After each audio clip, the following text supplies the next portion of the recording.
Welcome, everybody, to 52 Living Ideas. This is an intimate version of, of the series. What we're going to do is that we're going to talk about one book that has influenced us, um, ideally the most, but any book that has had a significant impact on you. So choose a book and talk about it. You can take up to 5 minutes. I would like to hear from as many of you as are willing to talk, and we can go from there. So once everybody has had a chance to talk about their favorite book, then we can go ahead and discuss this in greater detail. Welcome, Hugo. Looks like Hugo, you're new. Where are you calling from? Welcome. So, what? Yes, Hugo, go ahead. Hey everybody, can you hear me? Yes, very well. Where are you calling Hi, from? I'm calling from Weehawken, New Jersey. Okay, wonderful, wonderful. So what we are doing, there's a slight change of program. We are talking about our favorite books. So each person is going to talk about the book that has had a tremendous impact on their life. Okay. So who would like to go first? Dave, would you like to I start? I am not afraid. Yes, I'd be glad to, Shrikant. go ahead. Uh, one that comes to mind because I gave you a different one when you were asking for books earlier. I told you about the other Westmore, and I've read a ton of books about the Vietnam War for my research on PTSD. But the one I'd like to talk about tonight is I get the title confused. It's either A Secret Gift or The Secret Gift. It's a story about the Depression, and I think, and I can't even say if it was in Ohio, I think Cleveland or Cincinnati. Uh, this man who was a journalist from New York, uh, his parents were Jewish immigrants. In fact, he pretty much realized his father was here illegally, but those back in those days, it wasn't too well patrolled. But his father had passed away several years ago. And then when his mother finally passed away, it was time to clean out the house. And he discovered in a box this kind of scrapbook. And in the height of the Depression, there was there was relief to poor families, but there were some people that were too proud to ask for relief. And so this man put an ad in the paper around Christmas time, as I recall, which was kind of ironic because he was Jewish. Said anyone that would like $50 send to this post office box. And so there are the collections of the stories at the people asking for money. And so this man, it was a prosperous tailor, but he decided to share at this time of year, and also had these letters sent back in return about what had happened. And in fact, he followed up. I think this book was written maybe 20 years ago or so, with the families of what had happened since. In fact, the Ford dealer continued to try to pay his employees as long as he could, and he finally went bankrupt, went under, and never recovered. And that was a sad thing. A lot of people that had tough times in the Depression never got back on their feet. But in parallel, he also told the story, as I was saying, of his family coming over from Romania, as I recall, and about how the mayor of the town tried to prevent the Jews to be sent into Germany so they'd go to the concentration camps and the Holocaust. At that time, it was well known. And of course, he was able to find, look in databases of the internet these days and find the records of when his mother and father had come over. So it was entirely fascinating story about those difficult times in our history. That we've heard about the Depression, but about the details and how it affected specific families. It was really a touching and a beautiful story, and I really got a lot out of it. Why was it influential for you? What did you get from Well, to me, um, as for example, to make money, they were rolling cigars. The bunch of Jewish people in the family just to make money during the Depression to keep keep things going.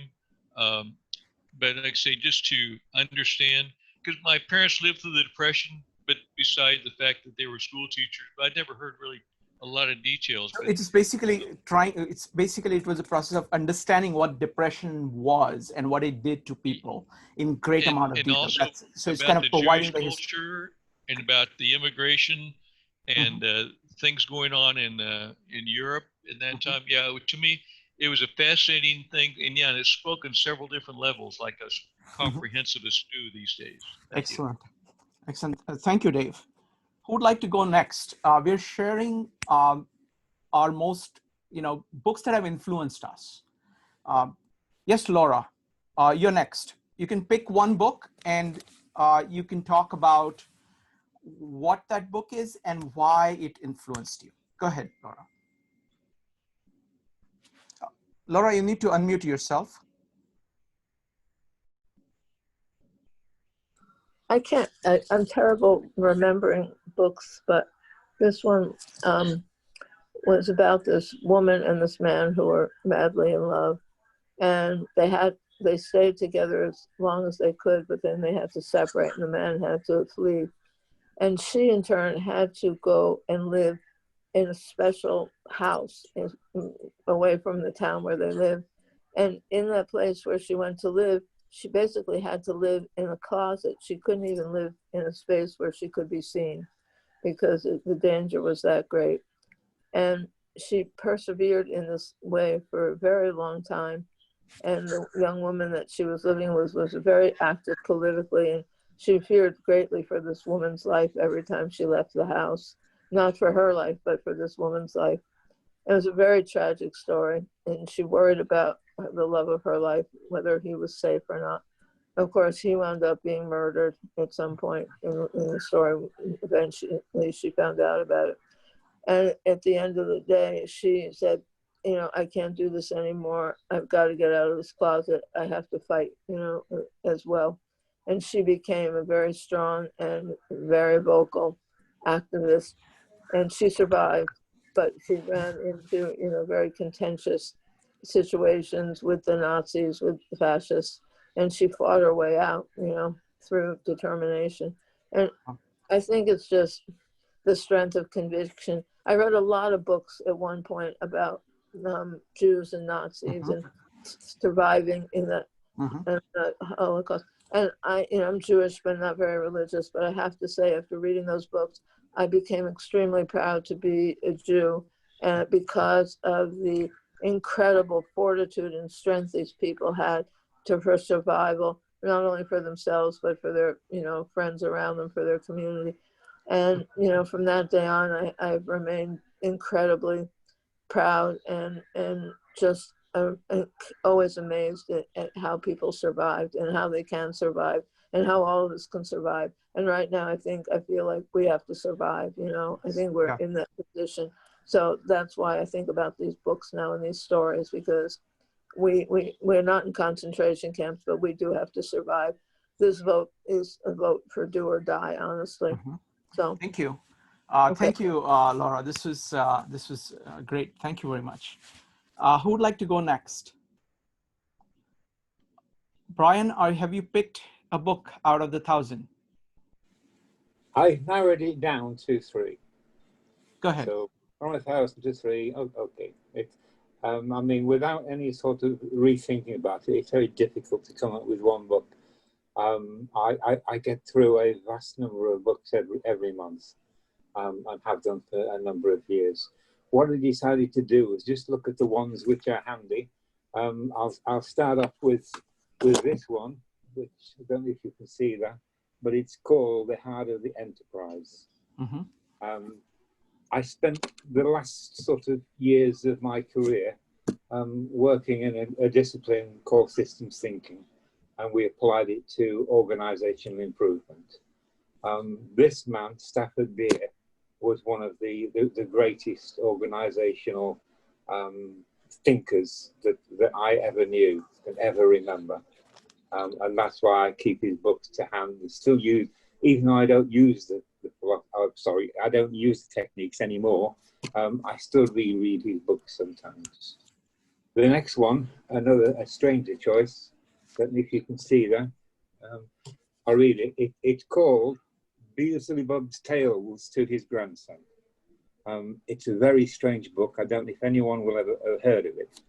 It was written by a gentleman called Gurdjieff, who was an Eastern European philosopher who became very popular, very widely followed throughout the US, throughout a lot of Europe. And this book, I've read it so far 5 times, so I still don't understand a word he says in it. It's very difficult. But it leads on to another system of philosophy called the Fourth Way, which is very highly developed and that I follow for some time. But if I come down to my favorite book, this book has been with me for the past 50 years. I read it every day. There's always something in it. It's guided my life. It guides me what I do. It's called Bhagavad Gita. It's something I'm still studying every day. Again, something else, you find something new of every day time you read it, something which brings a lot of comfort to me and brings a lot of guidance. So Wow. the other 997, I'll talk about another day. So. Excellent. No, this is great. So we'll follow up on, so what I'm going to do is I'm keeping notes on what everybody's saying, and we will pick some themes and we will go through the themes after everybody has had a chance to put their favorite book down. All right, who would like to go next? Deborah, are you ready? Okay. Alrighty. I always take notes before I speak. Okay. I have 2, and I know I've mentioned one to you before. Well, let me mention this one first. I don't know if people have heard this. I heard this man speak. His name is Richard Louv, L-O-U-V. And this book is called Last Child in the Woods. So he goes on tours, public speaking tours, and it's all about the idea of children today being so technology oriented and kind of materially oriented that we're in danger of this current generation losing touch with nature. And if that happens, then nature may not be preserved, it may not be revered, and that sort of thing. And so it's called Saving Our Children from Nature Deficit Disorder. And it's quite a long book, so I won't speak quite as much about this one, but it's kind of obvious what it's about. Is most of us could think back to our childhood, and if you ask us, what is our favorite place to be? And usually we'd say climbing a tree, playing in the creek, catching butterflies. And it would be some place in nature that is our favorite childhood memory. But if you ask a child today, almost no one will say playing in the creek, playing in the mud, you know, making a fort out of sticks or something. Most kids will not say that today. And so this is really, really an urgent situation. And it's something that should be getting discussed. So that is really fantastic. And then you'll probably know, I have not finished this for the second time yet. I was so happy to find this. I was up in Bishop and I just happened to walk into one of those lovely old bookstores. So I bought this used, and I had lost the copy that my mother had. I had inherited from my mother. So I was overjoyed to find it. And so this is by B.F. Skinner, a famous psychologist. And so it's called Walden 2. So John would definitely like this book, or Friday Night John. So Walden 2 is taking Walden a step further. And instead of just one person being in a natural state out in nature and living in a very symbiotic way with nature and with each other, it is an entire society. So he's trying to craft this utopian society. And what is interesting is the book is about 2 people that come to Walden 2. And they actually, it's more than 2 people, it's a group, but 2 main protagonists that come and they kind of question everything about the composition and the makeup of this utopian society. So it makes a very interesting read, because if they're contemplating it and then an explanation ensues, but it's in a conversational tone. And so my mother, when she was alive, she and I used to talk a lot about the human condition just for hours. And so this really satisfies my curiosity about contemplating the human condition. So his book is considered a scientific technology of human conduct. And that's what the Utopian Society is trying to do. It's trying to understand people and what is the most ultimate way for them to live together. So one of the questions would be, what is the best way to become the best person you can be? If it didn't have anything to do with like a monetary thing, does it take a village to raise children? Should women have the primary responsibility to raise children and have to put their dreams and aspirations secondary? So those are some questions that came to my mind about the book. And so in this utopian society, they want to lessen our consumption, lessen our pollution, and also lessen violence, because a lot of violence a lot of wars have been fought over natural resources, water and land and things like this. And so it really satisfies. I think it's impacted me because it's something that's endlessly fascinating to me, and it allows me to just satisfy that curiosity that I have, and also to even have it affect my teaching, of course, both of these books, because I think, what do I want my students to be thinking about? What issues do I want them to contemplate? Because the world is in their hands in the future. And so that kind of flavors my my choice of books. Thank you, Deborah. All right, so I think Pat and Joe, what we're doing is that we are going around and talking about books that have been tremendously influential for us. Okay, that's what we're doing today. So next up, David, would you like to go next? You need to unmute yourself. Sure, this is a big challenge, isn't it, to come up with this? But for you, we're all making our best effort, right? We love you. Thank okay. you. So it's funny. Brian triggered a lot of thoughts, and I kind of have two ways to answer the question. One is my favorite book, and the other would be the book that really had the most influence on me. Mm-hmm. So I'll try to make that trip and make it clear why there are two different answers. I'd say that growing up, my family read stories and things, and I was read the Bible very frequently at night as I went to sleep. And so it's like there were all these stories in my head. Nebuchadnezzar, all this stuff is like, that's just everyday storytelling. And I'm quite used to and comfortable with that. And over time, I became familiar with how people deal with those texts because they're so intrinsically problematic. I mean, they're interesting histories. They describe societies falling apart and failing and ruining their own land and being thrown out, and where they put the blame and how they understand and justify all that, and their moral code and kind of generating that. But then that's all part of growing up. In my life, I sort of developed into a scientific kind of person. And I went to school, studied mathematics and physics, and did math, and came out computer science work. And so my direction was logic-based, I would say. That's what that's how to deal with the real world, is logic and science. I was curious about philosophy and the arguments in Plato, the discussions with Socrates. That seems to be the basis of how we understand reasoning in the first place. And the search for what is a good man, what is a good person, what is the right thing for society.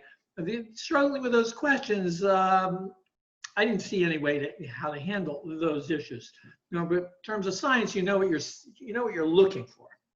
So my turning point was encountering, you'd think it would be Descartes, because he's the one who sits down and reflects on what is this whole process about determining reality and thinking about what you can be sure of in science or anything in the first place. So yeah, he was, I think he's important for everyone, but he opened the Pandora's box and he opened all the questions. And, you know, the Enlightenment, they dealt with and tried to deal with all that. But to me, it all sort of fell apart until Kant. And so reading the Critique of Pure Reason is the kind of thing that really just hit me as this.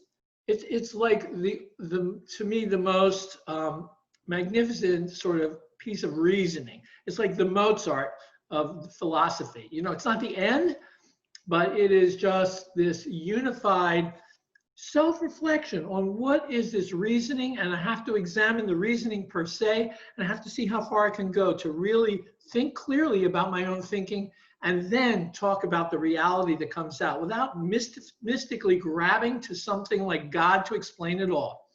We're past that. We really have to stand on our legs, our own legs. So he did such an incredible job. It's hard to believe like he wasn't an alien. The degree of his, you know, mental energy and insight. So I just think it was monumental. And then he wrote, you know, another critique about morality, and he's like sewed it all up. It's like one, you know, beautiful thing. And I carry that. Now, it's not a book I would open up, crack open when I'm feeling perturbed and I want some consolation. No, it was a brilliant lessons. Brilliant. But when I crack a book open because I want consolation, the beautiful book is the Bible. It has psalms, it has songs, it has stories, it has, you know, people in distress singing their hearts out. So I have two different favorite books. You're muted, but you're smiling, so that's good. Thank you, David. That was beautiful. Thank you. Next up, Jeff, would you like to go next? Are you in a place where you can speak? Okay, we'll come to Jeff. I can. Yes. I can get to one. Yes. So let's see. It is such a hard choice, but I'll stick. You know, I'm a person who's studied leadership a lot, so I'll offer one about leadership. So this book is called Leadership on the Line, and it was written by Marty Linsky and Ron Heifetz, who are two professors at Harvard.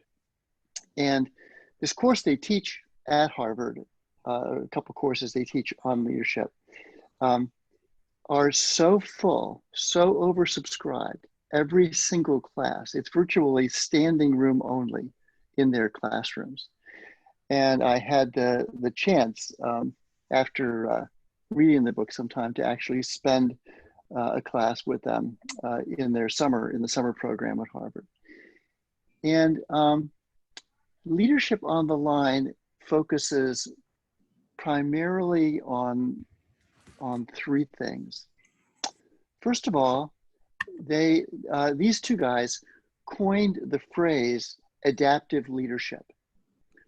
And what they mean by adaptive leadership, even though it's kind of widely used in a lot of different ways today, is that there were basically two kinds of leadership, two kinds of problem solving.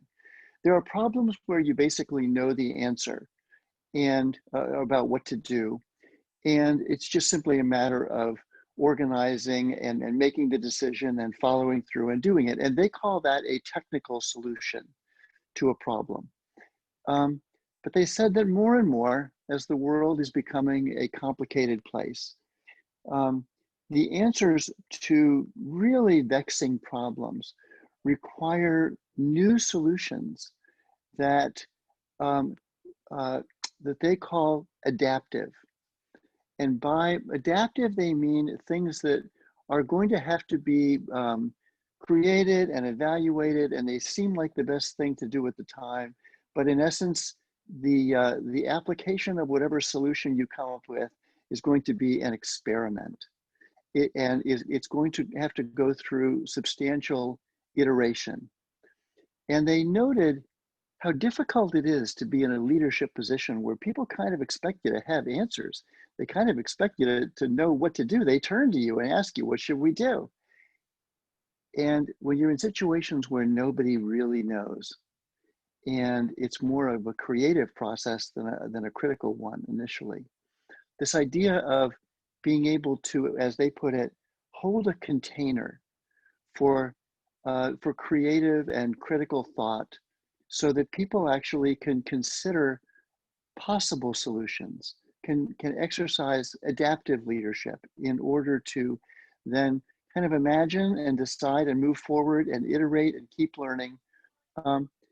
They said that the second thing is one of the great dangers of leadership, they said, is that people expect all kinds of things from their leaders. And in general, they are projecting something onto their leaders. They're projecting their relationship with their parents. They're projecting their relationship with their employers. Maybe they're projecting relationships with their professors in school. And they have all kinds of expectations that they put onto leaders, which may or may not be appropriate at any given period of time, or even for the relationship as a whole. And one of the most common archetypes that they want to place on leaders is that really of savior, of somebody who is going to come along, fix everything, make everything safe and predictable and stable and turn out good. And leaders kind of welcome that and they step into it. And then when they can't pull it off, leaders get blamed. And the subtitle of this book is In the Dangers of Leading. And they go through all the leaders who have been assassinated because of their enemies, and also because they disappointed their followers. And so the last part of the book is how leaders really need to work with themselves and be okay with not knowing the answers and needing to come up with adaptive solutions and explain that that's what they are. And they need to be wary of accepting premises that can, for who they will be as leaders, which ultimately they may not be able to be.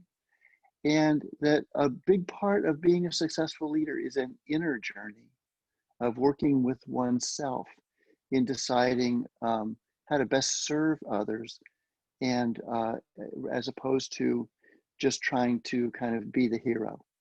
So that's the book, Leadership on the Line, by Marty Linsky and Ron Heifetz, is one of the most insightful books about leadership that I've ever read. Thank you very much, Jeff. Really appreciate that. That was great. Next up is going to be Paul, followed by Joe. Paul, go ahead. Paul, you're on mute. Yeah, sorry about that. I apologize. Okay, for me, influence. Everything what influenced me, I have to go all the way back to when I was about 17, 18. And basically, in Czech, Kundera, joke. In Russian, Dostoevsky, Crime and Punishment. In German, Kafka, Trial. And in English, in those days, Ken Kesey, One Flew Over the Cuckoo's Nest. What did you get from these books? Like anybody who read those books read those books knows what I got. I got my freedom. Okay, wonderful, wonderful. Thank you, Paul. Joe, what about you? What is one or two books that have influenced you? I mean, I can't top freedom. You know, the getting that's a pretty deep, insight that people get. So, I mean, it really is a very, very difficult thing to really pinpoint, because there was a book that I have, I always keep it near my bed, is that it's a half hour with the best thinkers. And, my mother bought it for me when I was very young, and it was just, you had Stuart Mill, you had Karl Marx, you had Adam Smith, you had Immanuel Kant, and it was my first exposure to real thinking. So even though it was a very short book, what it did was it started to open my mind. There's one book, it sounds very trite. And ultimately I do think it's going to be Mortimer Adler's book. I think this will definitely, when I get through it and work through it in a real logical manner, that will be the work. That will be the book that changes the way I look at the world. But you know, there was a book that got turned into a movie and everything, but it was a book, Moneyball, and I remember picking it up, and it had nothing to do with the idea, you know, of it was a book about baseball or anything like that. It was a book when at its core that was about thinking differently. And I had always thought differently. They had it was about the Oakland A's, and they have a very constrained payroll, and they had to compete with all these other baseball teams that had a massive payroll. And so they had to come up with thinking a different way of thinking. And I had actually found that some of the ways of thinking that they had explored, I had thought about in high school. You know, I had thought about some of these things as to, you know, why do you care about batting averages and not care about getting on base? Or why do you care about, you know, what are some of the biases that we have when we look at just because a pitcher throws the ball a certain way? These are questions that I've always had, and it was somewhat of an independent confirmation as to how to think differently about, about how to approach even, you know, conventional wisdom at that particular moment in time. And actually, you know, interestingly enough, the book by the same author, The Undoing Project, which is about, you know, basically Kahneman and Tversky, led me to understand, you know, how to think about economics differently. I had never thought of it from these different perspectives, from a psychological perspective. But it also provided me, so that it led me to Thinking Fast and Slow. Those two books, again, with the really critical point that kept coming out is that it's about thinking what books have, you know, allow you to give you insights that you would not have otherwise had. And that's, to me, the definition of a great book. We can all read the great books and walk away with some rich, deep knowledge and come and debate the ideas. But when you have to think differently, and you see it so clearly, and applying psychology to economics is one aspect of it, or, you know, that's been pretty much the story of my life. So it was an independent confirmation in a way of that it's all right that you have to think differently sometimes and you have to innovate.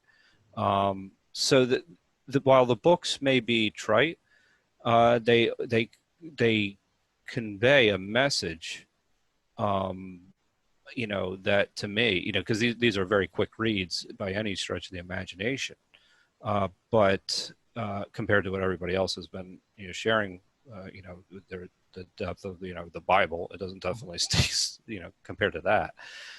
But the idea that, you know, something that is, it was really, it was a sense of comfort in addition to being a good read, because I was like, I thought that way. I thought a little bit differently.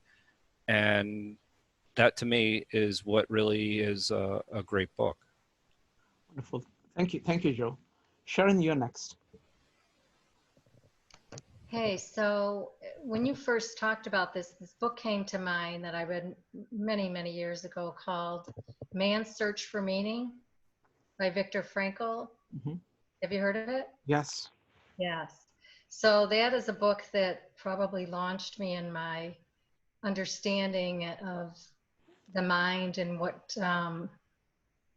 causes people to behave in the ways that they do. For those who don't know about it, he was a neuroscientist, Austrian, I want to say maybe neurologist, and he was in Auschwitz, and he wondered, why did some people survive and others didn't? And what he came up with was that if he could immerse himself in just some positive meaning or goal, and just constantly think about that while all the horrors were going on, it gave him a purpose and a meaning. And that's what he attributes to his ability to survive. And that's really the whole point of the book, is if you can find meaning and purpose, he thinks that's what people really are after instead of pain or pleasure. So that was a very meaningful book. It's a very short read. Wow. No, it has been recommended. I've not read it myself, but I've heard a lot about it. I've heard many people talk about it. So wonderful. So we'll take this, as soon as we're going to go to Mike next, after which we're going to look at various themes that we've been talking about. Mike, go ahead.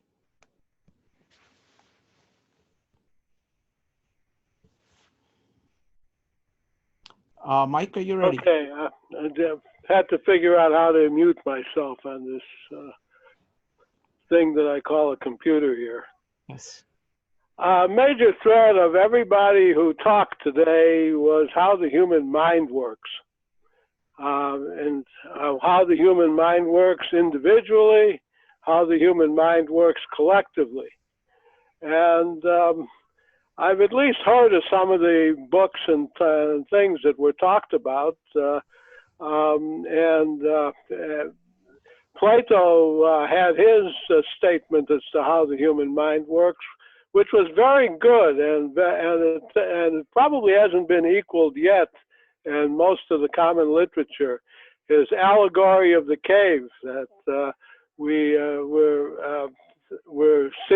see things as we don't have a good grasp of what reality is.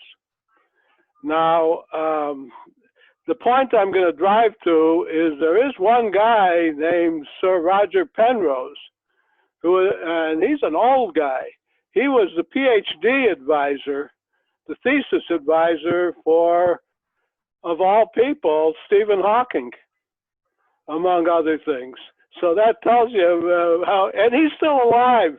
And he wrote a book recently called The Emperor's New Mind, which explained to me, and I don't totally understand it, how the human mind works. And he as source material, without getting into the mathematics, because he was an accomplished theoretical physicist. And he explained the human mind in terms of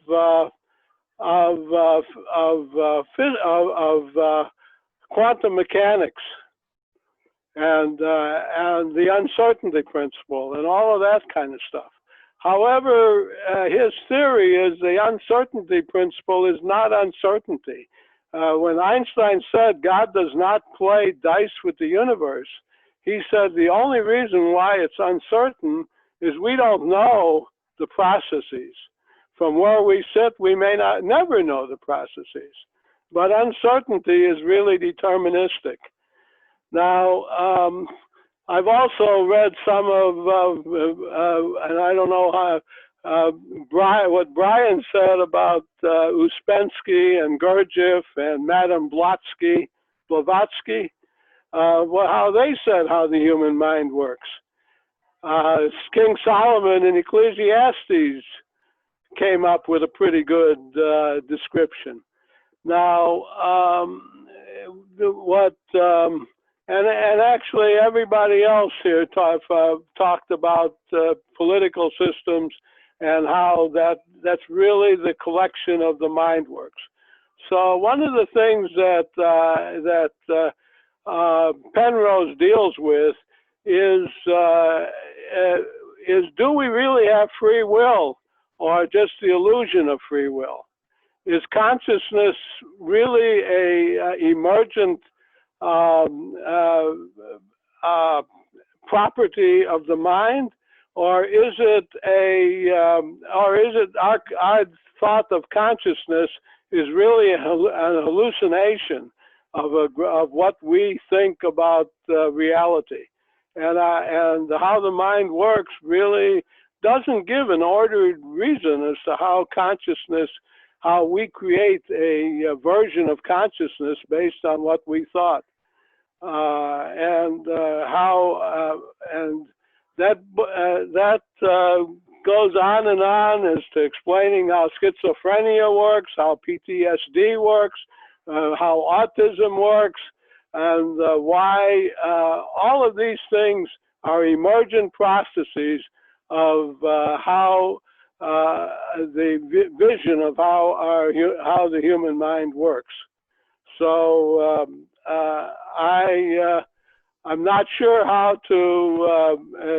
There's a few prerequisites to being. I'm not suggesting we read this book here. Maybe who's that guy you had? Greenberg. Yeah. Spencer Greenberg. Mm-hmm. He touched on some of those concepts. Mm-hmm. The mind. I believe the mind. After reading the book, I don't totally understand how it works, what he said, but I believe that I accept that consciousness is a hallucination. Part of it deals with a major part of the brain is developed into how the eye works. We're looking at we look at something through the eye, and processing that eye is the image is a very complicated thing. We only see a few dozen pixels of clarity, but the brain fills in the rest. And in addition, the picture comes in upside down and all conformally mapped into no straight lines. So the mind has to put all that together, and he calls it a hallucination. And he explains how that goes. So The Emperor's New Mind by Sir Roger Penrose. Wonderful. When he finished coming up with how alternate universes and black holes work, he wrote a treatise on how the human mind works. On the most difficult topic. After having all the easy topics. One various thing about comparing it to a multiprocessor. When you have this room here the brain is a multiprocessor, but the collection of 11 of us are a multiprocessor that's linked together on a noisy bus, which has a lot of errors, and the messages sent forth are packets of words which each of us don't quite understand. And that's how that's how people build multiprocessors. That is, that's a perfect segue, Mike. So what I'm going to do now is I'm going to look at what everybody has said.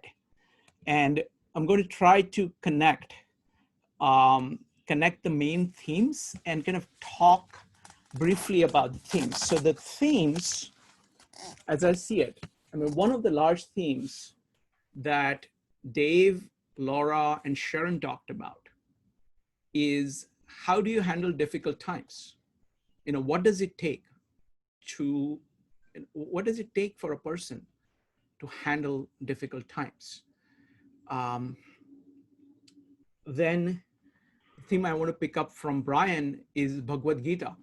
That is not part of the Western corpus, and most people really do not know it. So that's a very unusual topic. And Brian has been looking at it for a long time. So that's one area. David talked about what philosophy gives him and what religion gives him. So philosophy and religion, I think that's one theme I want to talk briefly about. Deborah talked about utopias. So I want to talk about kind of different conceptions of utopias, maybe towards the end after we have kind of looked at all of these topics. Jeff talked about kind of operating, kind of leading in a chaotic world, in an adaptive way. So what does it take to kind of not only operate yourself, but operate as a team within a chaotic world? Joe talked about thinking differently. You know, what is it? You know, so because it takes courage to kind of actually think differently and go and to kind of reconceptualize the problem. Paul talked about books that set you free, that give you freedom, okay? And Mike talked about, you know, how does this thing work? Okay, so those are the themes that we have on the table, okay? So we are at about 50-minute mark. So what I want to do is I want to touch briefly on this. So I want to do like a power trip through all these themes, okay, all these themes. And because it is 3 people who started with the theme of handling really difficult situations, I would like to start with that. And I think Frankl is almost like a prototypical case of that, because he not only faced that situation, but he actually conceptualized it at a very deep level. You know, he actually looked at people, a whole bunch of people in a very tough situation, and tried to trying to say, what is going on? What is it that makes such action possible? Though the other stories are kind of more at a concrete level, but I think Frankl is truly a deep thinker. He not only kind of gives you the data, but tries to show, okay, what does it take within a person to not only live through, but kind of thrive. You know, somebody like that, they come out of that, not just withstanding that, but they come out of it an incredibly strong person with very deep insight. So what does it take? So, and I also, the reason I want to focus on Frankl as an example of all these 3 is that that is something that many of us are familiar with, either directly or indirectly. So I want to open up that as a question. So what does it take? What does it take to face a tough time and come out of it strong? So anybody who wants to speak, this is a much more, you can either raise your hand or you can type an exclamation mark. It's a smaller group. So what we'll do is it's David S. followed by Dave. David, go ahead. Yeah, okay. The Viktor Frankl, I'm thinking of his take on it. His take on it had to do with caring and connecting with people and your own purpose. And your purpose is tied into others. And he survived thinking about what he was learning and planning to write about it and keeping notes. And I don't even remember if, you know, he managed to actually physically keep them. He had this project and he saw other people who were struggling with purpose. But I think the purpose isn't just anything you come up with as much as the people that they were concerned with, or, you know, if they made it through, what would this mean in terms of others? So there's something about being a community, even when you're being destroyed, that you have to see yourself in a bigger context. And that meaning isn't just an isolated thing you do, right? Thank you. Thank you, David. Next up is Dave, followed by Laura. Dave, go ahead. Yeah, I read the book, I think about 25 years ago in my period of reading psychology. But yes, it was such a dramatic book. And of course, these stories from the Holocaust, as I recall, they were digging ditches in frozen ground. And the German guards were, you know, trying to take advantage of them of, you know, just forced labor, you know, just slavery. So to their advantage, for the Germans' advantage, to keep them alive, but also they were restricting the amount of food they were giving them. So I mean, it was just an attempt to squeeze as much out of them as possible. And I think I heard David talk about community, whatever, but the way I remember the book, it was his own internal personal struggle. I don't recall him trying to, build a team with the other prisoners, more or less talking about, the unfortunate thing of them failing and dying. But yeah, this was just, to me, just a struggle in hell. And just the force of his personality is what kept him alive, his drive to survive. Thank you. Thank you, Dave. It's going to be Laura, Joe, and Paul. Laura, go ahead. Okay, I'll mute myself. Wait a second. Yeah, go ahead. I'm unmuted. Yes. Okay. I'm sorry to say this, but I have to look at myself in all of this because I'm sort of living this hell, and I have to find this internal strength that to propel me to go on, even though my end result can never be a final perfect solution. It's a chronic thing, and it will persist, and it will never arrive at any final good solution. And I never think about these things that all these people supposedly think about in this. I never have these thoughts. I mean, there's no place in my brain that I could fit these thoughts, because I have to think about so many other things just to get through the challenge of the day. I mean, I think other people are like that too, from what I understand. And it is an isolated, solitary kind of thing that you live. I mean, maybe some people go to groups to talk about it, but ultimately your challenge is with yourself to get yourself through the process and the changes, because it will change over time. And every time it changes, you kind of become a different person, because with each time you grow in some way that's different, because you add a skill or something or a capability that will change, or some pain level will change or vary, or come new pain and new challenges and new functions and so forth. And your brain changes too, your brain morphs, and you may lose functionality in your brain because your physical pain is so bad that your brain just can't even function. And sometimes your brain does control everything, and sometimes you have moments where you're out of control. You have pain, things like due to encephalitis or something, that will cause you to have moments that are almost like epilepsy, where your body is out of control. You can't control it. So, I mean, I appreciate all this sort of philosophical stuff, but the down and dirty at the street level is a lot different. And so I think I'll give that, as a point of view. Thank you. Thank you, Laura. Okay. I appreciate it. Thank you. Thank you. Next up is Joe, Paul, and Brian. Joe, go ahead. I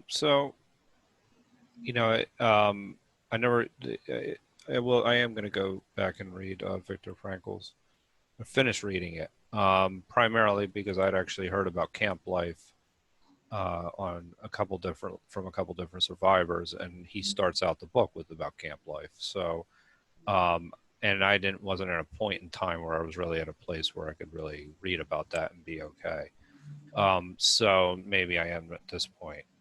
And I do feel sympathy for Laura's analysis of it, because I do think that down and dirty of it gets very difficult. And I remember that about when they talked about camp life or with survivors. I was talking to somebody briefly, and he said to me, it was every person for themselves, and it was really, they went through and how how difficult it really was.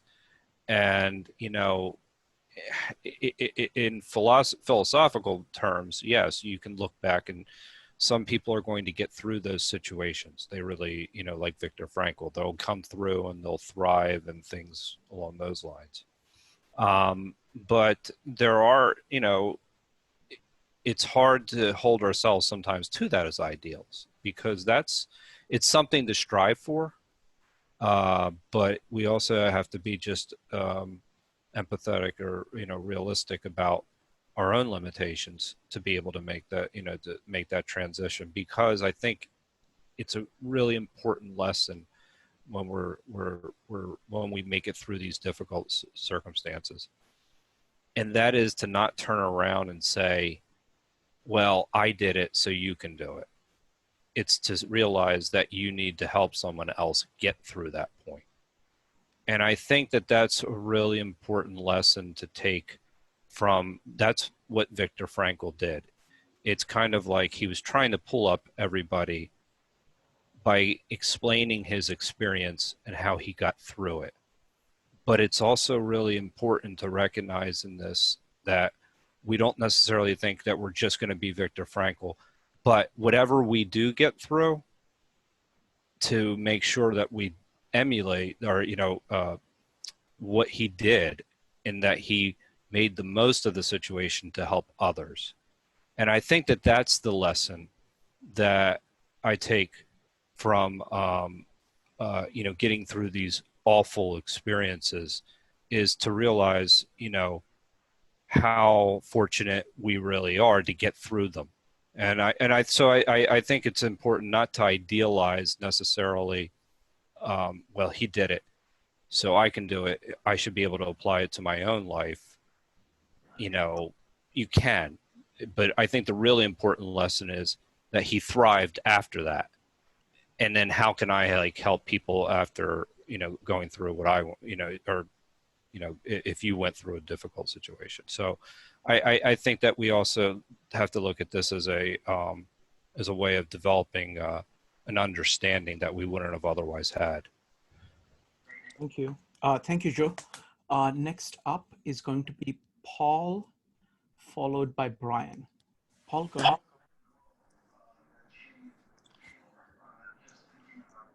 Paul? Okay, so as usual, I don't agree almost with anybody. I don't think that you understand Viktor Frankl as well as I do, because I am from there. I was born about 100 kilometers down south from Auschwitz. I know the situation. Psychologically, it was an easy situation. Physically, a horrible situation. I am not putting him down. I am not putting anybody down. But think about it. Psychologically, there was enemy. It's much easier for people who are strong enough physically to survive there, because psychologically they could survive. There was enemy and somebody was bad. When you think about people who were in Gulag, lots of them were actually former communists, were very communist. They were fighting for that system, and they were there.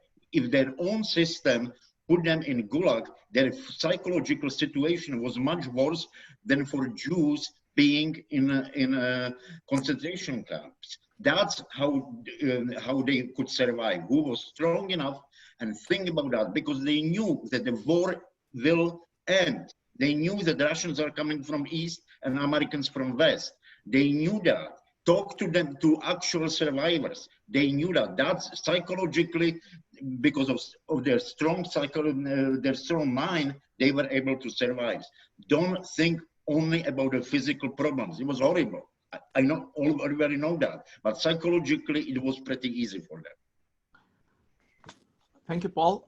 Next up is going to be Brian, David, and Laura. Brian, go ahead. Okay, I don't really want to comment on what's been said before, just a brief comment. I think people need to remember that the book, although it's heart-wrenching, it is a very difficult story. The real purpose of the book, from my point of view, was to introduce logotherapy. And that's what he went on from there, following the publication and the reception of that book, to develop his theories, write more books, and develop his clinics on logotherapy. So. Thank you, Brian. Next up is David and Laura. Right, that was the outcome, that his treatments involved what he had learned in the camps, which was not, physical survival was not the key to anything. That it all hinged on whether or not you mentally, as a human being, personally, and when I say mentally, I mean more than that, spiritually survived, because you had to find your meaning, your freedom in the camp. And as I wrote in the comments, probably one of the places you had the least freedom of anything as being in one of those camps. You had no freedom. You couldn't choose anything. But he found, even so, he had to make choices. When he found that he made some small choices that made any difference, that's what gave him spirit. Now, I've forgotten what, who was it? Paul was saying that it must have been easier for the Jews than, it must have been easy for the Jews. I'd forgotten that it was easy for them. I don't buy that. But I think the thing is, some people were crushed because they couldn't find anything that could survive for them. They saw their families die. They saw their children, their wives. There was nothing for them. How do you construct meaning at that point? So thank you. He found he still had freedom. So that was like, so I just think it's a very complicated thing to, and to envision being that locked in and to still feel you're a human being. If you're a human being, you're going to overcome everything. And I don't think you had the papers telling you they're coming from the West, they're coming. I don't think they had newspapers and radios to know what was going on. They had to survive hopelessly. Literally, there's no room for hope, and they had to create hope and meaning. So that's a lesson I saw in that. Next up is Laura, Sharon, and Joe. Laura, go ahead. Okay. I'm a prisoner in my own body. I mean, I am locked into it. I cannot get out of it. My doctor tells me I'm a walking miracle, which maybe I am, but it doesn't help me to get out of prison. And I fight every day to try and do that. Again, that's part of the hamster in the wheel who goes round and round and round and never gets anywhere. That's sort of like that in this sense. But,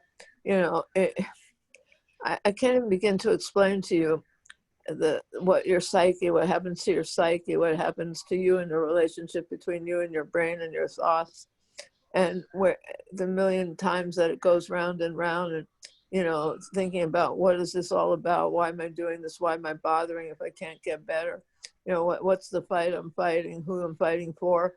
And it's just a constant battle, and it's a battle that you can't win, you can't talk through. It's completely existential, and it's you sort of wonder what do you fight for? What's the purpose? Maybe the purpose is to stay alive for my daughter. I mean, frankly, I'm not getting anywhere. I can't do anything particular to make magic or anything. So I mean, all these thoughts, all these ideas aren't going to help me. I can look at all the philosophers, and nobody's words are going to help me get out of my situation. And, and nobody can come into it. Nobody can understand what I am going through. And with any other person with any other issues, nobody understands what I'm going through. Philosophically, whatever, empathetically, still nobody understands. Nobody lives within your body, within your mind, to understand what's going on. And no matter how many people you have in your life trying to help you, it's still you're alone, and you become sunken deeper and deeper internally. You kind of even disappear sometimes from the world. That's what happens to people. And that's definitely something that's a danger, and they look out for that. So I could go on, and I shouldn't probably be doing all this, but I think people need to be educated to what it's like, because, it's almost frivolous the way people talk about it, and so that's my response. Thank you, Laura. Laura, I will say a few things here. I will say that, see, what happens is that each of us is individual, and we have our own problems, and it's really not. I mean, and you're absolutely right. Each person has to solve the problems themselves. And when you are in the middle of something, I'm just going to digress a little bit. Greg Lopez made a very interesting observation about Stoicism. We started doing these meetups on Stoicism, online meetups during the COVID time, and everybody was shaken up. And his point was that if you're not already stoic and already have these kind of principles internalized, don't look at stoicism, because philosophy is not something like a palliative. It's not something that you can put inside and kind of fix problems. He says it's kind of like a vaccine, so that if you have that part of you, and Laura, I think you have many things inside you, which is basically your own experience, which is actually keeping you going.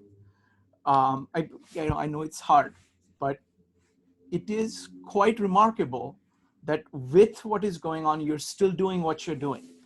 Okay, you are lucid, you're able to, you have a large base, you've had a great life, and all of that means, and it actually means a lot more than any idea that you can pick up now. And that's I think that is the core. And I think you are actually doing, given the situation, I think, I admire what you're doing. So that's what I would say. Next up is going to be Mike, Sharon, and Joe. A couple words about Viktor Frankl, although almost everything that can be said has been said. The thing that decided on longevity of a prisoner in the concentration camps was the best correlate was whether they had a vision for the future, and whether they had any kind of hope at all. He, in addition to being a psychiatrist, he was a medical doctor, and he was able to do a lot of things with primitive things for both himself and for the guards that kept him alive. And he knew that the war wasn't going to go on. In fact, that war basically only ran for 1/3 of the time that our Iraqi and Afghanistan wars have been running. So they were right. The second thing that he gave is we had conversation about PTSD. He had a project in terms of this logotherapy for resettling and repersonalizing the inmates as they were when they were liberated, and more than half the book is talked about his process for giving them a sense of meaning and a sense of who they were in that concept. Thank you. And he got an honorable mention in Penrose's book too. Okay. Thank you, Mike. Next up is Sharon and Joe, and then we will move to the next theme. Sharon, go ahead. Yeah, I think what struck me most in the book was an awareness that he had, or maybe a epiphany that he had, that they can do whatever they want to him physically. And he figured out pretty quickly what they didn't have control over was his mind. And he was going to keep control over that and do what he needed to do. It was, I thought of it as a survival technique at the time. And that's where he thought, I'm going to find some reason to get through all of this, just as someone else had mentioned, some kind of hope. And they weren't going to be able to take that away from him, what they did to him. And that's really what I got out of the book was, and I'm finding this with Stoicism. I started very late, I've only been part of your group for a little while. So I only got through week 1, that was, it dovetailed almost 100%. Your thoughts can really create some of your reality. And I don't remember who mentioned, he had control over something and he didn't relinquish that control, and they didn't even know what was going on in his mind, because that was between him and himself. And I think that's what kept him alive and gave him meaning. Thank you. Next up is Joe.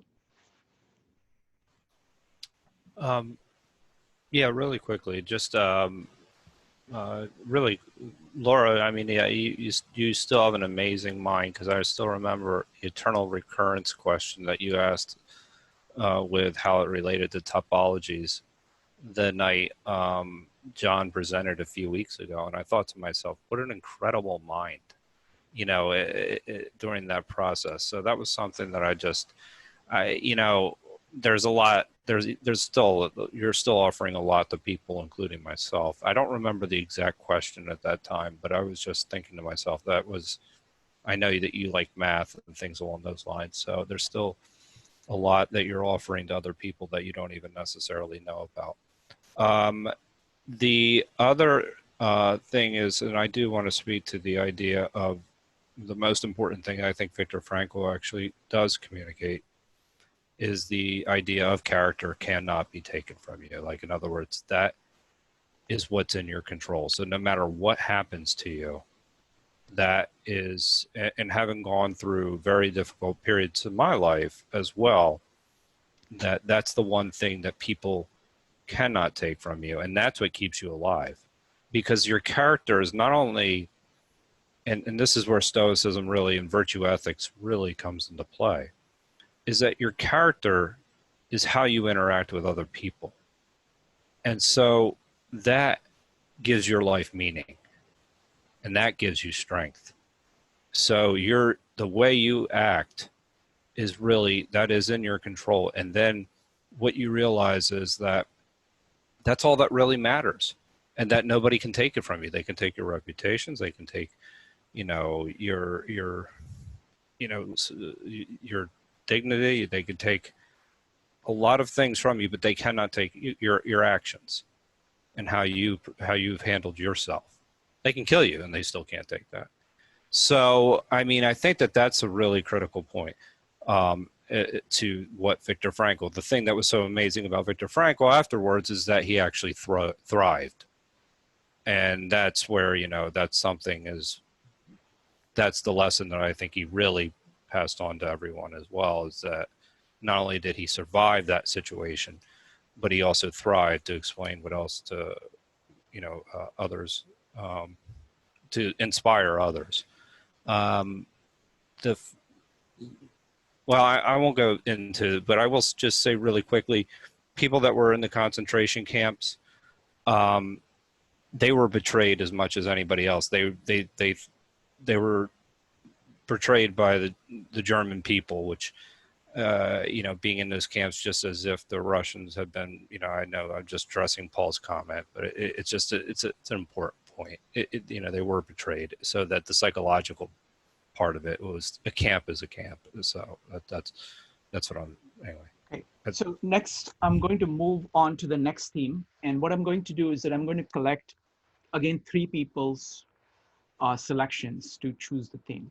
I'm going to base it on what David said, or what philosophy does for you and what Bible does for you, what religion does for you. So that's what he talked about. Brian talked about Bhagavad Gita and the fact that he reads it every day and he gets new insights from it. And Paul talked about people like Dostoevsky and Kundera and Kafka, and what kind of insights. Now, these are kind of mixture of literature, you know, art, and philosophy. So the question is, what does philosophy give you? What does religion give you? And what does art give you? And what is the relationship between these things? Are they talking about the same thing in different ways? What is the mode in which they talk about it? What kind of faculty do they talk to? What is it that philosophy does which art cannot do? What is it that art does that philosophy can't do? Where does religion fit in?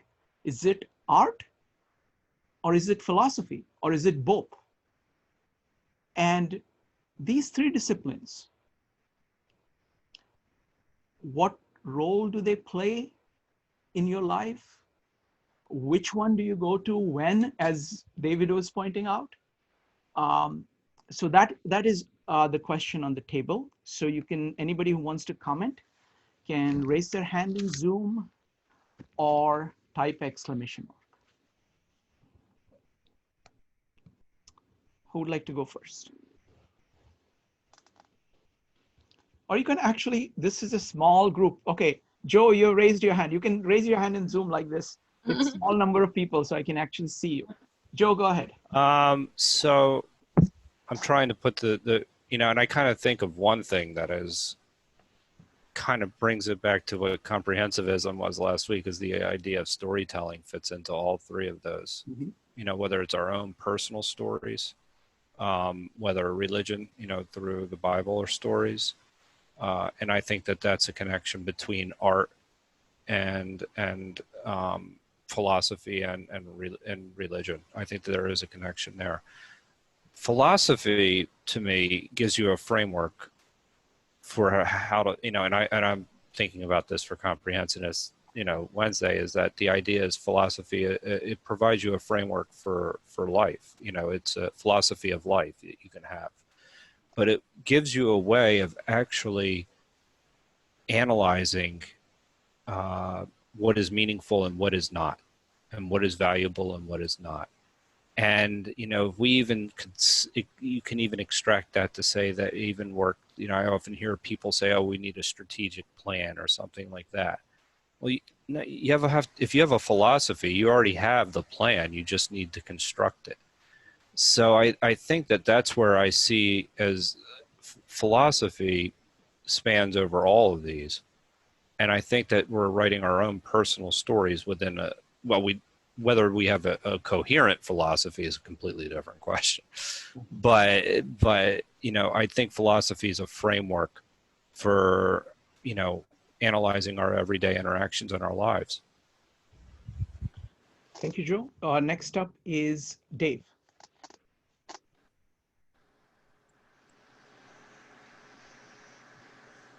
Dave, you need to unmute yourself. Dave, you need to unmute yourself. I'm sorry. I'm new to this computer thing. Okay. Yeah. To me, I'm grew up as a Christian. I've kind of moved away from that now. But since I had the good fortune to visit Iran in 2009, I studied about Islam and the Prophet. And in my recovery after my first divorce, I was reading a little bit about Buddhism.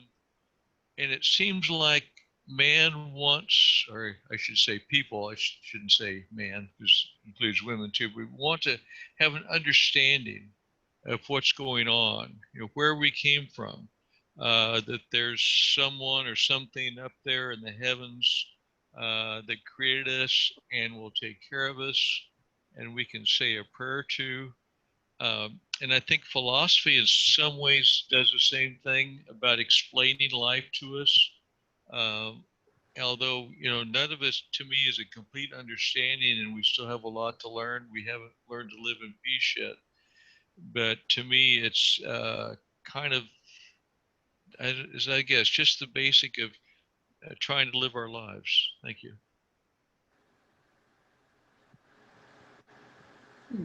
Next up is, thank you, Dave. Next up is David, Deborah, and Sharon. Hi, I like your question. I bet every time a group would be asked this, we'd come up with a different way to answer. But well, David, human beings have been asking this question for a long time, and they have come up with all kinds of answers, and it continues. Go ahead. I know, and Socrates went around the town saying, these philosophers are all foolish. Don't even talk to them. They're wasting your time. Just use your mind. Just use your mind. 1%. I should be thinking or something. So I think there's sort of two philosophies, the word philosophy. I have to break it into half. To me, one is critical philosophy. I don't mean that in some academic sense. I mean self-reflective, self-examination, critique of the way you're functioning. In other words, you're writing your own instruction manual to your processing, your own, what Joe said, what things are meaningful for you, what things are of value, what things are you pulled to, which things make sense and don't make sense. And what do you do with the things that don't make sense? Maybe you have to figure some of them out because you're not getting something revealed. That should be, what does it mean when people say revealed? Because I do science, we don't have a revelation. So it's questioning all of that. So it's really an examination of thinking, the possible range of experience in thinking, including language as an essential part of that, because language is one style of thinking, and self-reflection, they're different and they don't all completely overlap and equal. They're different parts of them. So learning that is what I call philosophy. Sort of abstract, and it involves abstracting what's going on. There's something else though. So you asked these three things: what good's philosophy, what good's art, what good's religion? I look at art.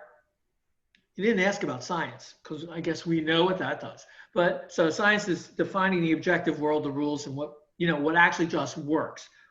But then again, why should we care about this? So art is the development of expression of a particular thing. And when you can encounter it, it pulls that whole human experience to you. So it's, it connects you to something beyond yourself, to something personal or universal. So art is a place to explore and have experience of a very special kind. Going out into nature is another thing to do. It's very close to art in that way. Philosophies and religion offer you something maybe a little more of, I think of a religion as a work of art. It's a structure of a whole view of the world and a way to experience that and to feel encompassed with its universality and beauty and its view. But there's another religion, and it's another work of art. So these are giant towering works of art that aren't just like a work of art about one experience or sight, but about the whole structure of living. So I think that's kind of beautiful. But philosophy to me is sort of a queen, or whatever you want to call it, sitting on top. A way to understand these all are part of your possible experience and how to integrate them and care about them all, decide which ones are worthwhile by using them to evaluate that stuff. So arts, sciences, and religions as works of art, of human effort, by groups of people who've worked on it. Yeah, there you go. Thank you, David. Next up is going to be Deborah, Sharon, and then I'm going to go to Brian. Deborah, go ahead. Hello. Bhagavad Gita. I'm into it too. And then I have this shorter version, which is easier to read. And then I have my notes from going to the Vedanta monastery. So I got really curious about religion when I started teaching it. And actually, back when I was 12, I was supposed to join a Christian church, which I did. And I remember telling my mother that I wasn't sure if I should join because I hadn't checked out any other religions yet. Wrong answer. I ended up joining, but that was an honest, true, genuine response because I wanted to know, like, what are all these other religions believing? And what was interesting in some of my notes, it says, what tool will we use to control the mind? So when I would go to these talks at this Vedanta monastery, a lot of it is very much like the philosophy that we speak of. And we've often made correlations with the Buddhists. And then they say we are spiritual beings having a human experience. So I would argue that religion and philosophy are just inextricably intertwined. And then also art, the correlation I want to make to tie them together, is there an expression? And as the last speaker said, they're a way that we're connected with each other and we realize our oneness, and they're universal. So it's just like music. It's a universal language that is open to everyone. It's not exclusionary at all. There's no one perfect system. We're all part of a larger system, in my opinion. And I'm right. Oh, I thought you were saying someone else's opinion. Oh, it was your opinion. Thank you, Deborah. Next up is Sharon, and then I'm going to ask Brian a question about Bhagavad Gita. Go ahead, Sharon.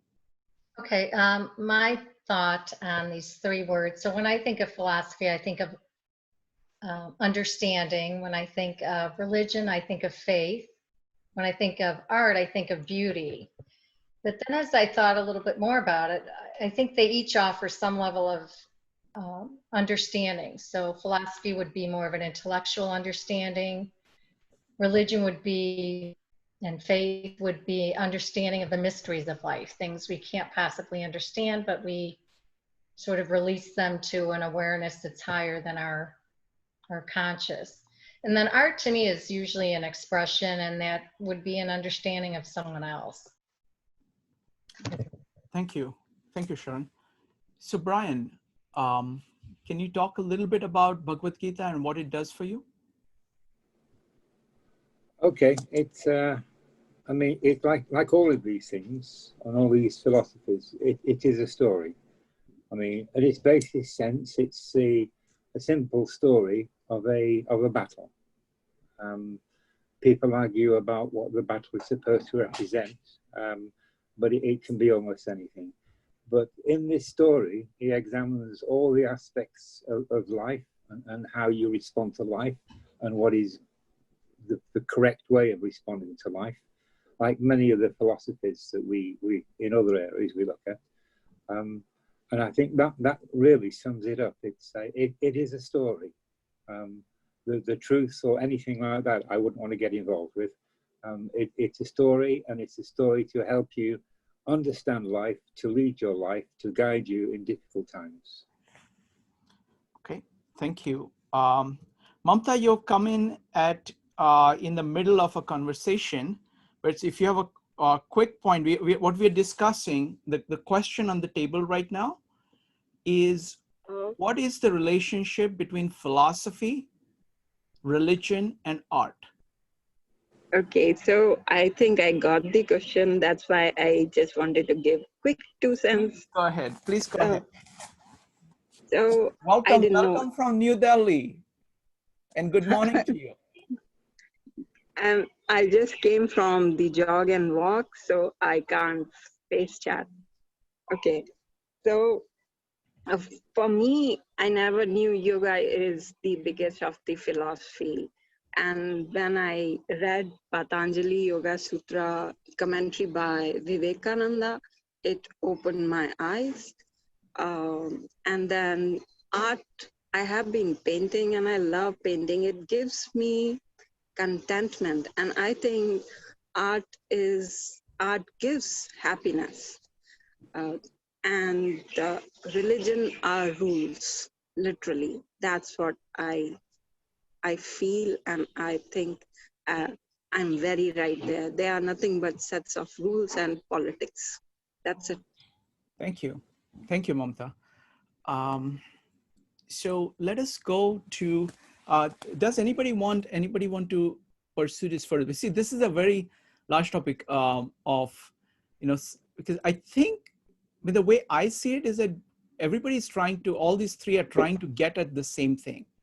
They're trying to look at the human experience and trying to capture what the human experience is. And the mode in which they do that is different. Religion is kind of a story, just like, literature, but that story is capturing the meaning. It is, like, for example, whether it is Bhagavad Gita or Bible, all those stories are actually way of talking about what matters in human life and how you think about it. And instead of explicating the principles behind it, you are actually demonstrating the principles in concretes of the story. So in that sense, I see art as being kind of concretizations of different philosophy. And some of these concretizations are done brilliantly. So for example, people like Dostoevsky will show you how the human mind works better than most people who have written about it. And you can actually see it in action. So it's like, or you can see that in works of art, visual art, for example. So I think that's a huge topic. So let's go to the next one. I'm keeping track of time. I want to hit all the themes. Okay, so I'm going to now take the next 3 themes. Okay, and that is going to be the theme of adaptive leadership, thinking differently, and I'm going to include Roger Penrose in there, who really doesn't belong there. That would be an entire discussion. But we can bring in how the mind works on that. So, okay, so here is the thing. What happens is that we are creatures of habit, and we reach out for ideas that we have used in the past, that we are comfortable with, whenever we encounter any situation. And many times those are not adequate, and we continue to use them even when they're not adequate. That is absolutely true in case of the kind of context of leadership that Jeff was talking about. When things are changing, when things are dynamic, everything is up in the air. There is no certainty. We hunger for certainty, but there is no certainty. You have to think differently. And you have to not only think differently, but you have to actually build like a community that thinks differently in order to solve that problem. So it's a question of, so this is how I see both the themes of Jeff and Joe relating to each other. The kind of adaptive leadership that that Jeff is talking about is exactly what, it requires a kind of thinking afresh, thinking kind of creatively, tentatively, keeping the possibility open that you are wrong, not be ashamed of it, correcting yourself relentlessly, listening to the evidence of success or failure, hearing other people, and doing that on a continual basis to come up with new tools. So that's the theme that I see that is common between what Jeff and Joe have said. Right? So would anybody like to comment on that? That what does it take to operate in a chaotic situation? Whether it is you yourself facing a novel situation where all the standard things that you counted on, are not going to work, or you tried them and they don't work. What do? Or doing that in a team, in a group. Dave, you're first. Dave, you need to unmute yourself. I'm getting a little faster. Thanks, Shrikant. Yeah, I think reacting to what Jeff teed up, and I'm not sure if I follow Joe too well, but to me, leadership, and to me, it's about our idealism about our society. And I was a supervisor in the telephone company for a while, for a few years back in Kansas.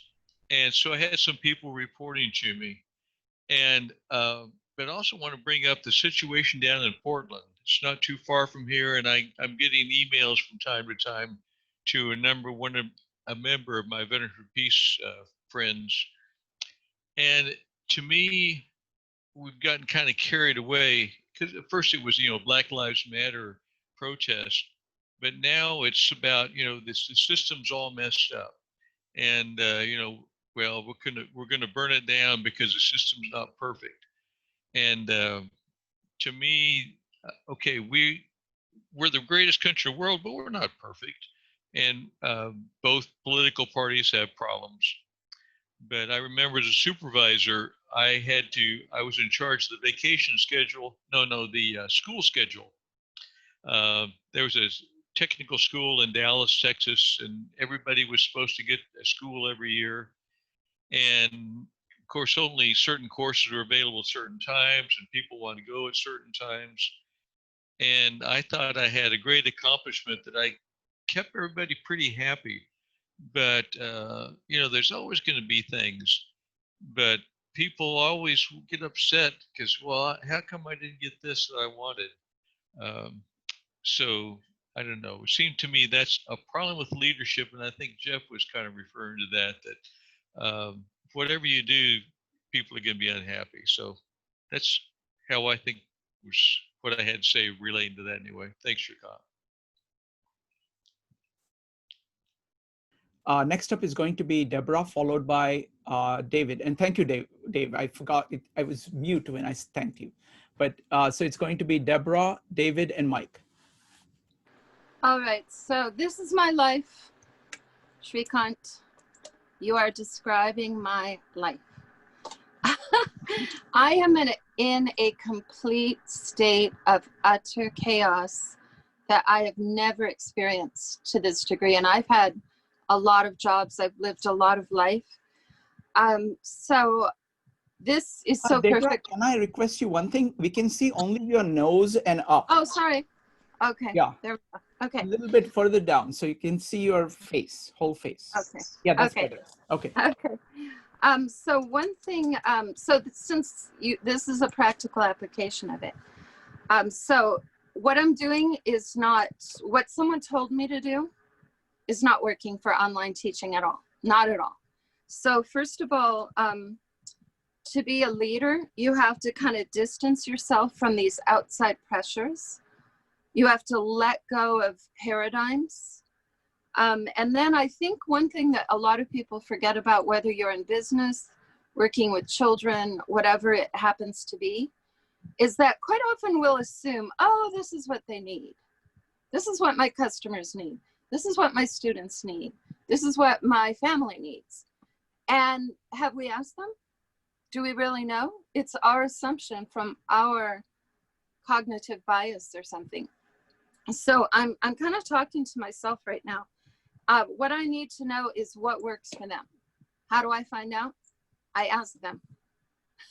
So it's a lot of reflection and a lot of discussion and a lot of real honesty where I take down that wall between myself and the children, and you're in a constant state of flux, thinking on your feet, making changes on the turn of a dime.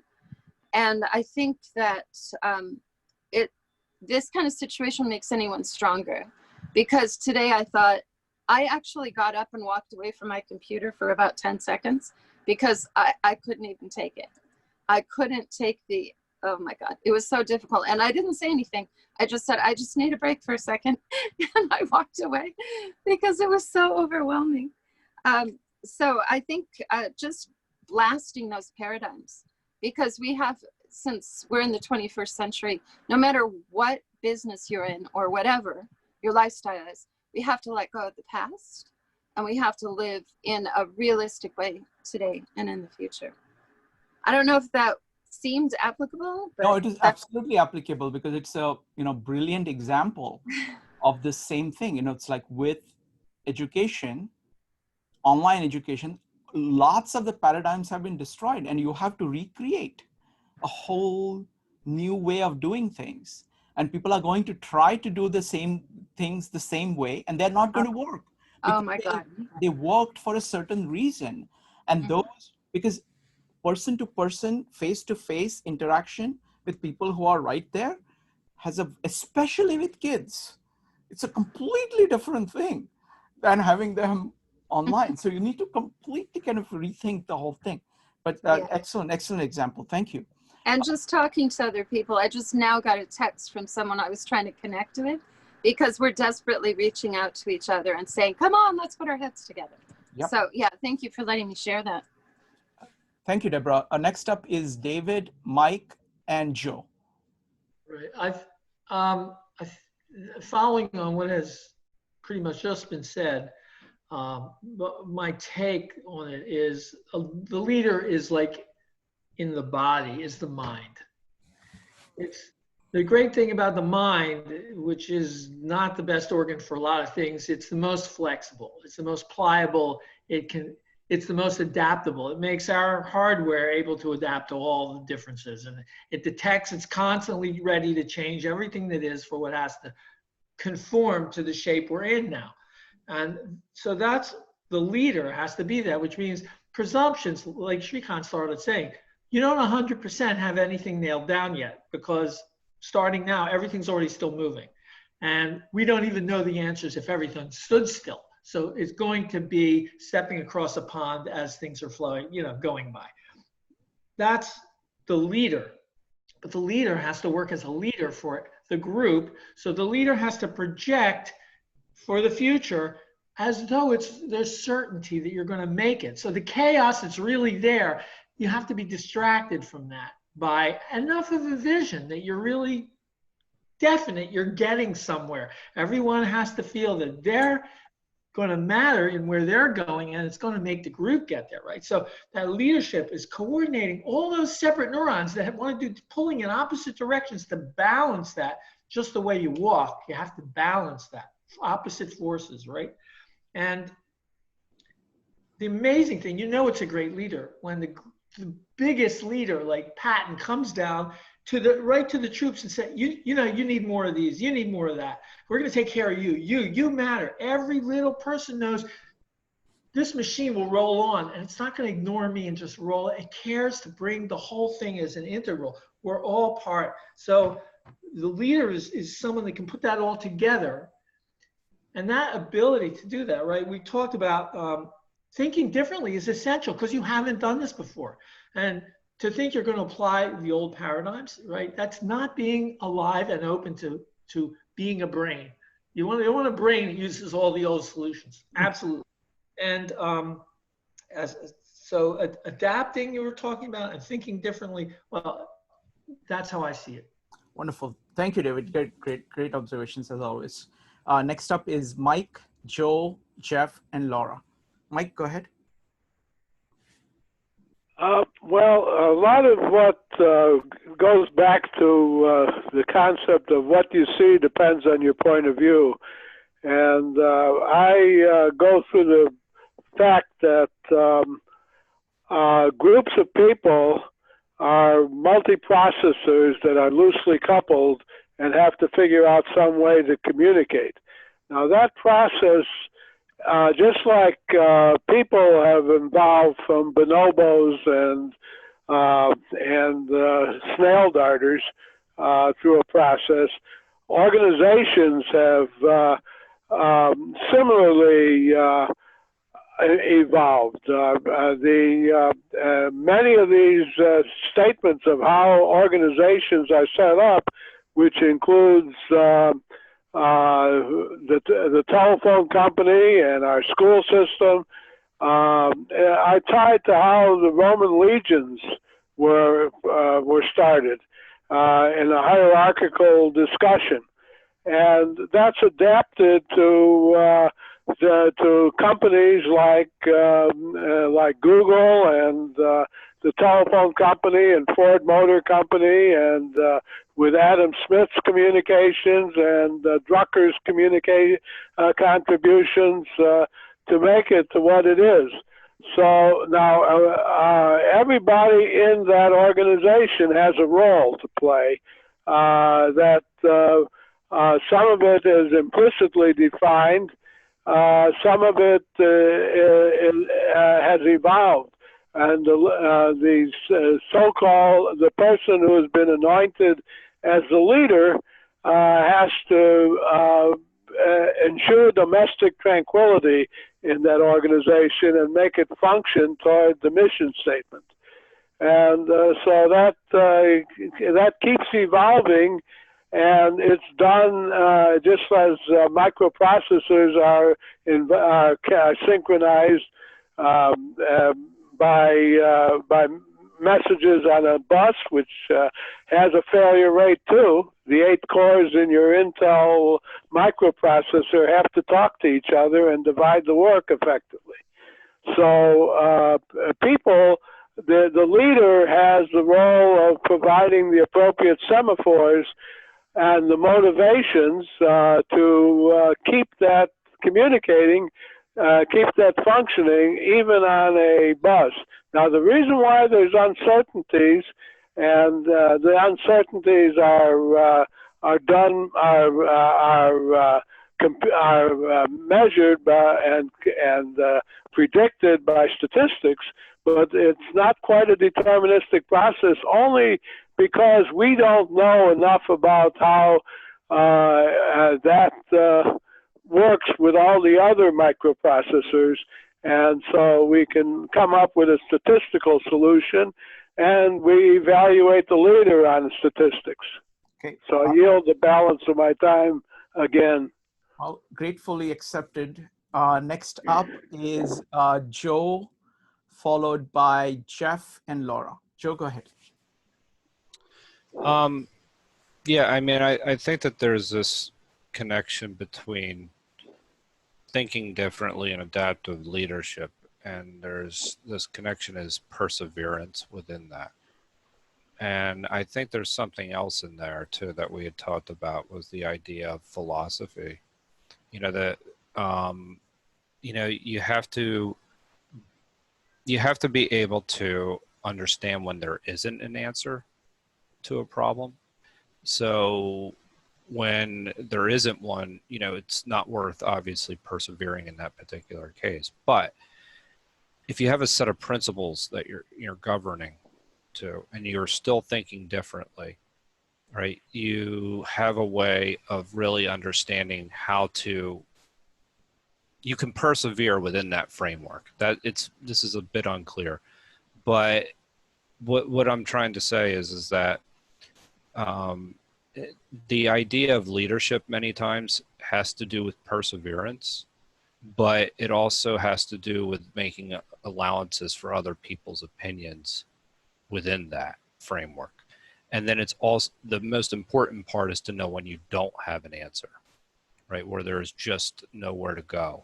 So I was thinking about it within Deborah's context specifically, right? If there's, you know, there may not be an answer, you know, with converting from online to from in-person to online.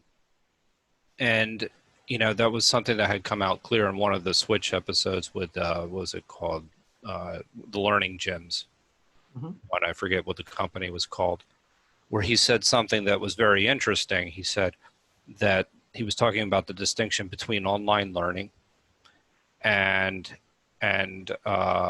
learning in the classroom for universities, and that the pass rate was something around 5% if you took an online class, and that, you know, he could increase it to, he felt like around 10%, you know, or something along those lines. Well, that, you know, you're still, that's a pretty big increase for a pretty big market, which is actually an incredible market. But what my point was is that solution isn't really there. You're never going to recapture the idea of how it is in person. So you have to accept that, right? And then once you accept that, you can adapt within that framework, and you have to think differently. And he is, that in that particular case, he was thinking differently. He had these different ways of setting up these online communities and making it better. So he made a 10% increase, which is actually significant. But you have to understand too, within the context of failure. But again, I think that there's a level of perseverance that goes through this entire cycle. And this is what adaptive leadership really is. It's persevering, and it's also understanding what what the limitations are and what can be achieved. So. Thank you, Joe. Next up is Jeff. Jeff, go ahead.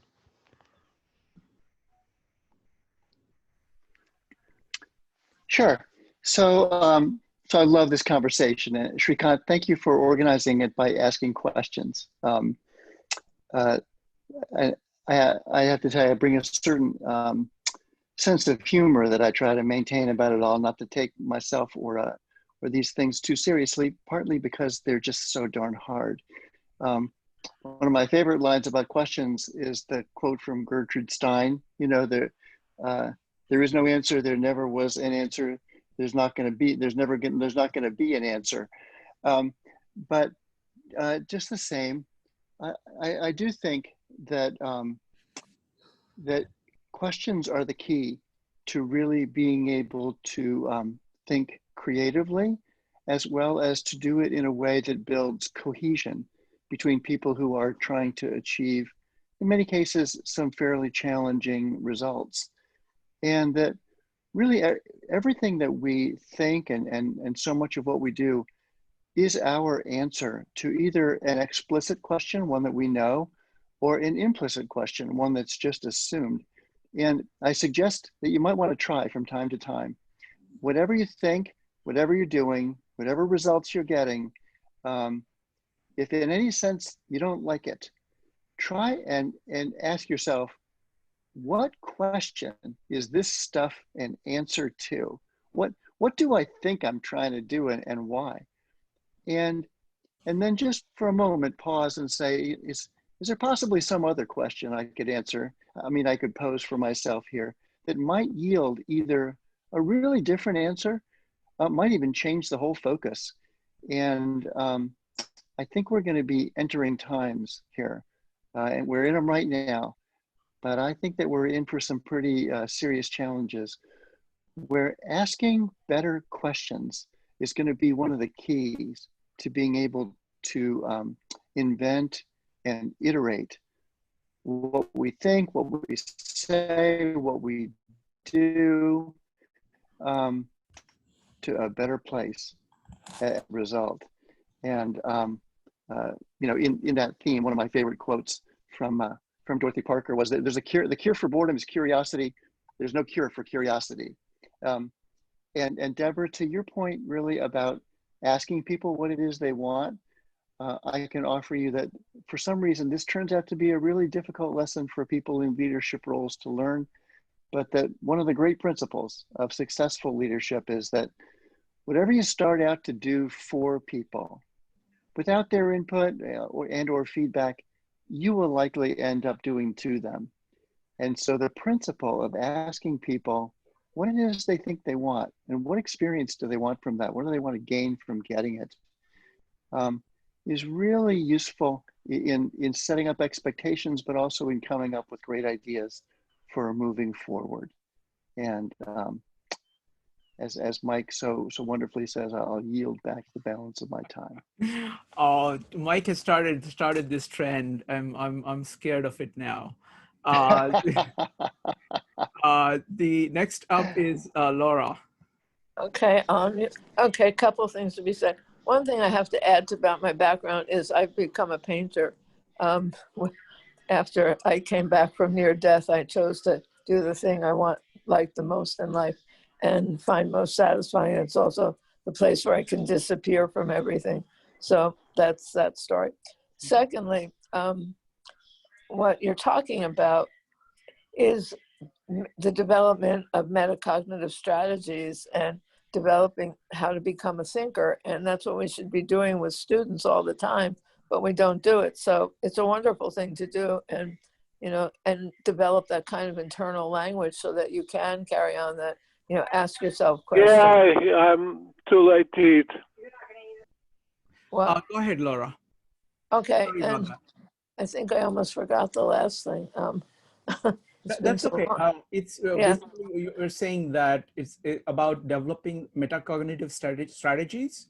Is Yeah, something that should be. yeah. I mean, yeah. What you're really talking about in terms of learning is that, you know, when you truly, you know, want your kids to learn, you want them to develop those kind of metacognitive strategies of questioning themselves, asking themselves questions, you know, developing, you know, things through and thinking about it. And is this the right path and not?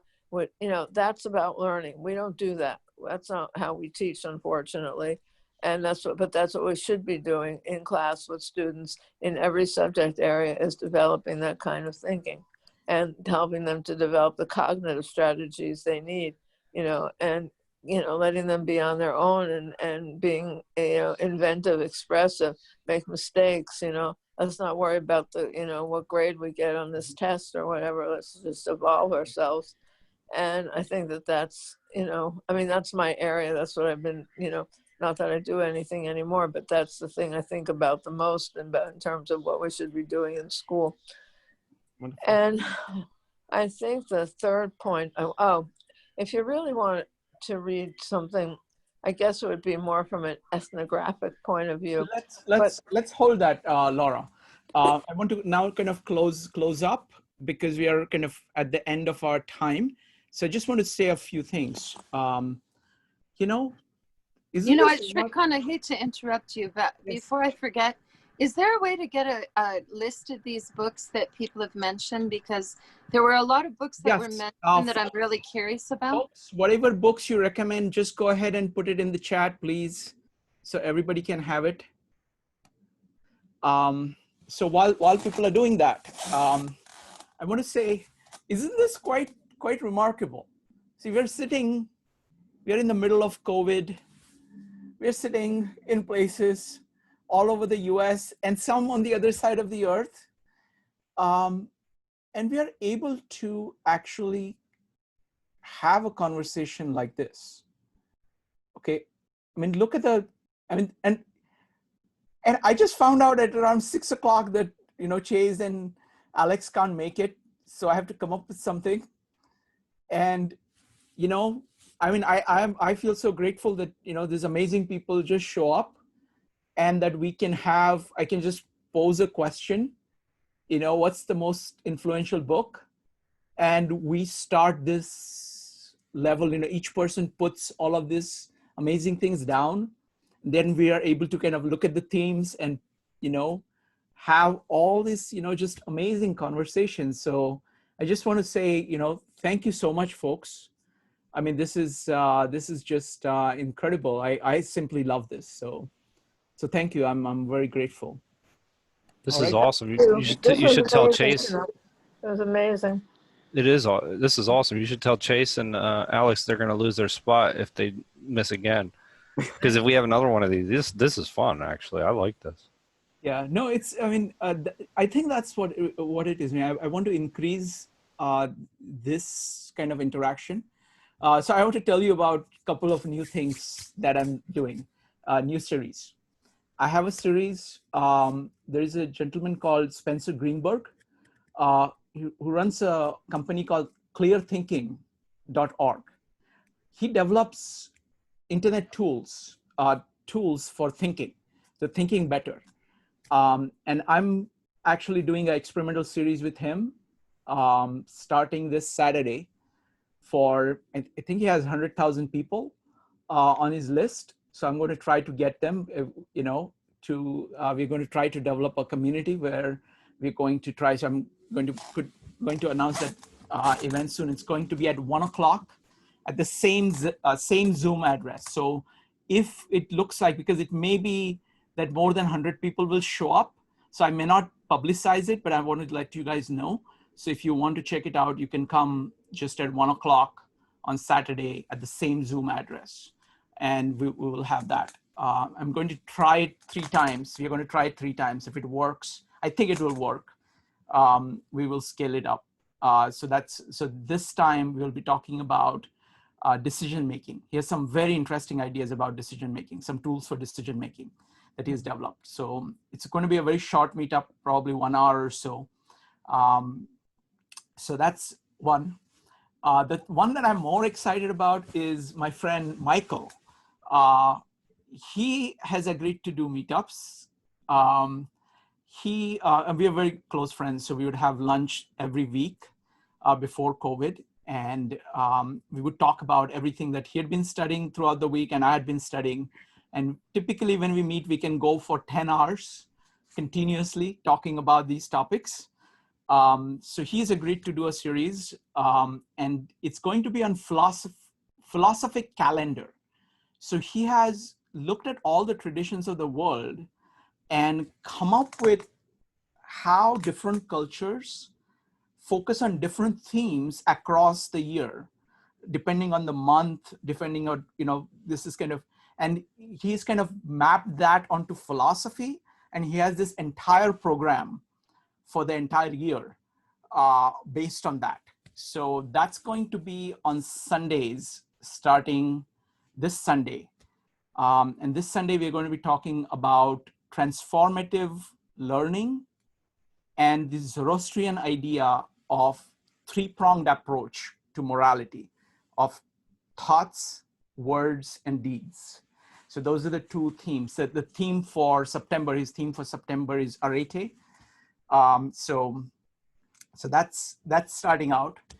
And my friend Jason Crawford, who studies human progress, is going to be on this Sunday at 2:30.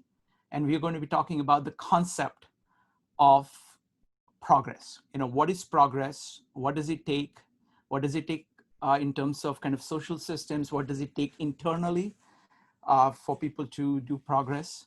So I'm going to probably move my 4 functions thing to Chase, and Alex won't be able to do switch for the next few weeks because Chase has a lot of things going on in his life.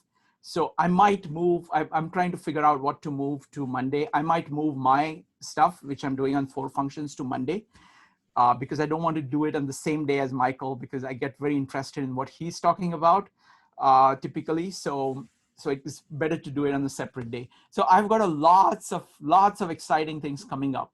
So look forward to seeing you there, and thank you very much. So wait a minute, Spencer is 1 o'clock on Saturday or Sunday? I'm sorry. Sorry. Let me repeat. Spencer is 1 o'clock on Saturday. Okay. And Michael is 12:30 on Sunday. Okay. And then 2:30 is the Roots of Progress. The Roots of Progress.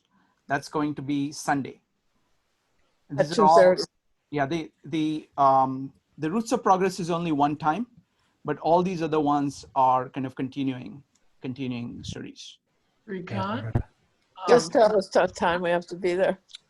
not to put any pressure on you, but in -7 minutes, did you think of one book that is the best book you have ever kept for you? Yeah. There are two. One is the one that Joe was talking about that I've recommended to Joe. That's Syntopicon by Mortimer Adler, because what it does is that it puts together thoughts of everybody on everything and presents to you as a unit. It's really well done. It does justice to every thinker and tries to be objective, which is a very difficult thing to do. And what it does is that it allows you to think about every idea from every point of view. So if you are actually honest in reading it, it will basically, because we are creatures of habit, we get stuck in the ways in which we think about everything. And this is a way of shaking up everything and kind of reworking every idea. So that has been a profound influence. But my favorite is Louis Sullivan, who has had more impact on my life. That's Kindergarten Chats by Louis Sullivan, where I had to, I don't know whether I've told you this, David, but I rewrote the book. So I got so excited about it. I gave it to about 32 people, as many people that I thought were worthwhile. I just bought the book and gave it to them. And I found that about quarter of them, or about 1/3 of them, could not understand it. So I rewrote the whole book. It took me a year to do, to make it more accessible. It was the rewriting was terrible. It was done 10 years ago, but his original is much better. But what happens is that it is, again, we're talking about philosophy and art. When somebody is trying to formulate some ideas for the first time, often it is done using metaphors, because they themselves do not have the full explicit justification for what you're doing. It's kind of like Newton developing calculus, but not working out the exact definition of limit. But he knows calculus very deeply, and he can use it. Similarly, Louis Sullivan, he expresses things in this metaphorical way, and if you get it, then it is profound. So I had to kind of work, so that's the one. So I'm, in many ways, what I'm working on, the 4 functions, which is the core of what my thought is, of this kind of brings together everything that I know, is very much based on, Louis Sullivan's approach to things. And it is one idea, form follows function. It's the idea that keeps on giving me dividends no matter what, when I bring it up. So that's what is going on. All right, folks. So I'm going to say good night. We'll see you soon. Bye. Thank you. Bye.